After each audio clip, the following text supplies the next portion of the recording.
Welcome back to Armchair Athletes. How's it going, guys? I'm Reno, And I'm Ed. and we're the Armchair Athletes. This is our NBA previews going through the NBA teams in the regular season. Which ones, in my opinion, is going to be the worst to best team, starting from the last, going our way to the top. Last time we talked about the Detroit Pistons, and now we're going to talk about the Cleveland Cavaliers at number 28. What did we do last week? Or what did we do last year, Ed? Last year, Reno was not good. was not good. We went 19 and 46, Yeah. and that was for last in the East, 15th seed. Yeah, the Cleveland Cavaliers look like a team that didn't know. If you look, so the Cleveland Cavaliers, the only reason why they're ranked higher than the Pistons and the Knicks is because I like to think I like their roster a little bit better on paper. Their coaching is terrible. Um, But that being said, last year they just didn't really have a defensive identity, but you would get flash games from Colin Sexton, and then they got Drummond back, but Drummond didn't really play that much. He did pick up his player option, but no one's going to turn down $30 million, especially in a center saturated market because there's a million centers out there. It's true. And they traded for Andre Drummond. I don't know what they plan on doing with them, but that's about it. They didn't really do anything. Just a couple of cool Colin Sexton games, and that was about it. And some Colin Sexton highlights. And by highlights, I mean very embarrassing memes. But all right, All right. let's look at our offseason recap here. Let's take a look at it, Reno. Let's go and talk about some of the additions that we had on this team this year. Not a lot went on with the Cleveland Cavaliers this year. They traded for JaVale McGee, who just won his chip. Shout out to JaVale. They signed Damian Dotson, and they re-signed old Matthew Dellavedova, who's going to be just a Cleveland lifer basically. The JaVale McGee, they traded for him. They gave up a second round. It is what it is. They lost Tristan Thompson, which I thought was a long time coming. I think he should have left like 2 years ago. He should have left. They should have traded him when LeBron left Cleveland. They didn't need him. Tristan, you could tell he was getting more disinterested. He wants to compete in a team that isn't competing anytime soon. They didn't do much. They just swapped Tristan Thompson for JaVale McGee, basically. Yeah. For the fifth pick this year, the Cavs drafted Isaac Okoro. He's a 6'6" forward / guard from Auburn. A lot of length at that position. I read he had I think it was 6'9" wingspan, and for a guard, that's really really good. And even at the three, that's really solid. Very gifted athlete, can jump out of the building. High motor, using that strength. He looks to be a very strong perimeter defender. He was usually tasked with guarding the best defender or best perimeter player on the other team. A lot of scouts say that he does a lot of little things that you really love. And only being 19, he's very young, so you don't really see that very often with that young of age. He can attack the rim and finish strong. He has a very high basketball IQ, especially for his age. But he is very below average from three for a wing player. He only shot 28%, which isn't the best, and very, very poor from the line. He only shot 67%. They were saying some were saying his ceiling comp is Jimmy Butler. I don't really see it, but that's what I was reading. What do you know a little bit about Isaac? I think they reached a little bit with Isaac. I wasn't as big on him as everyone else. Isaac Okoro is going to be a souped up Patrick Beverly. I think he's Tony Allen on drugs. He's going to be a hound defensively. I think he's going to turn into a really good because of his motor, because of his will. I think he's going to become a really good rebounder.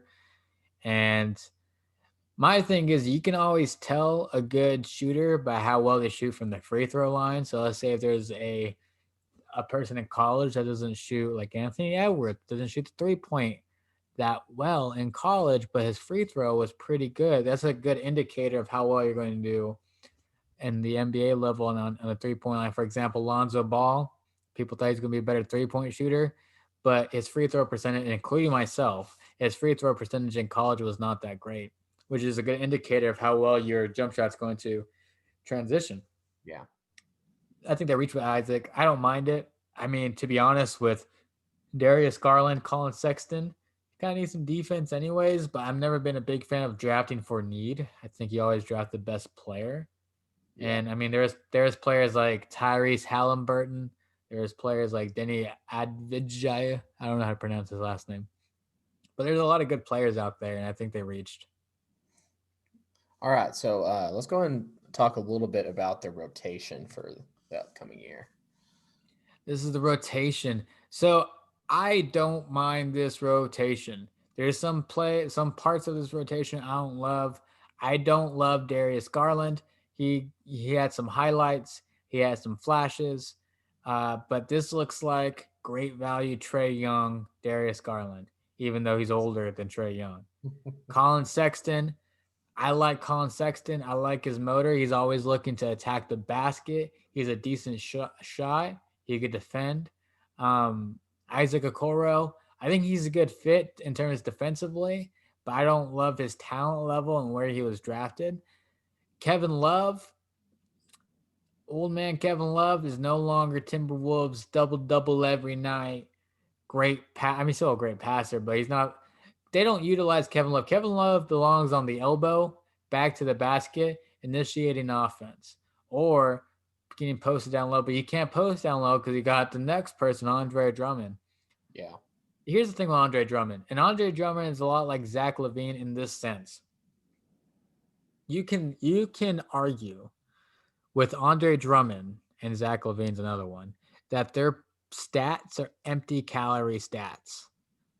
That they put up really great stats because they play in really bad teams.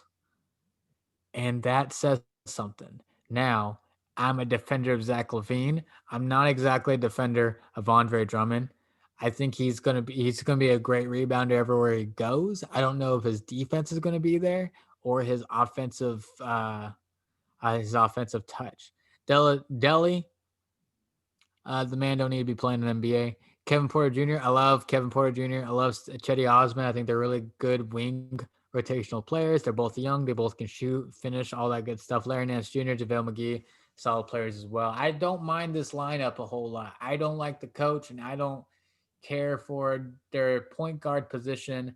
And I think they drafted Okoro a little too far up.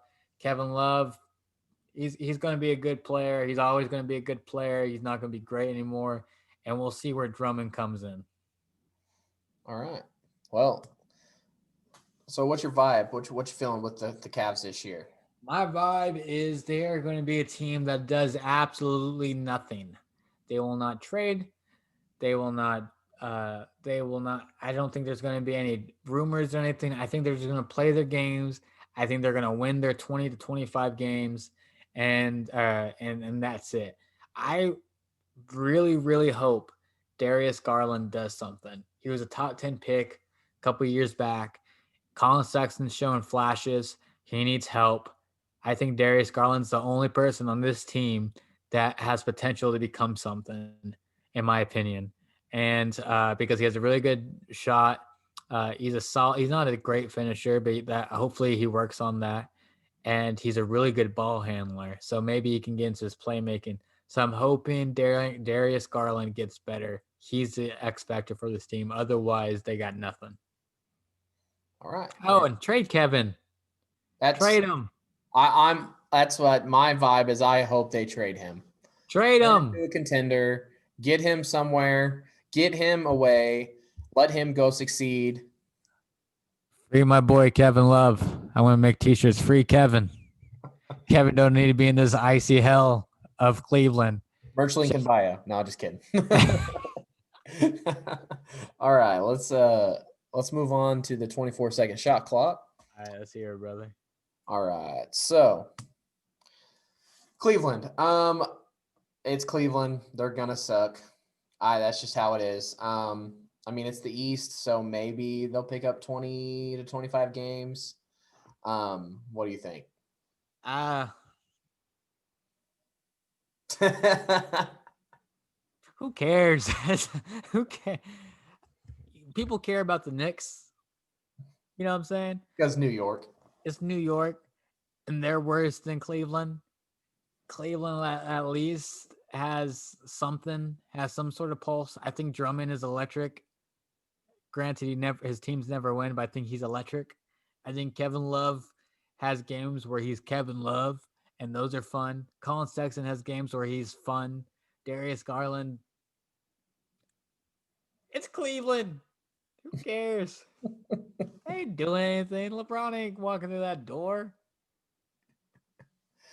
All right. So that was our recap of the Cleveland Cavaliers. We hope you enjoyed it. Reno, go and take it away. All right, guys. We'll be seeing you guys next time on for what, number 26? This will be number 27. 27. So I was jumping the gun. We'll see you guys next time for number 27. Make sure to like and subscribe. We're the Armchair Athletes. Peace out. See you guys next time.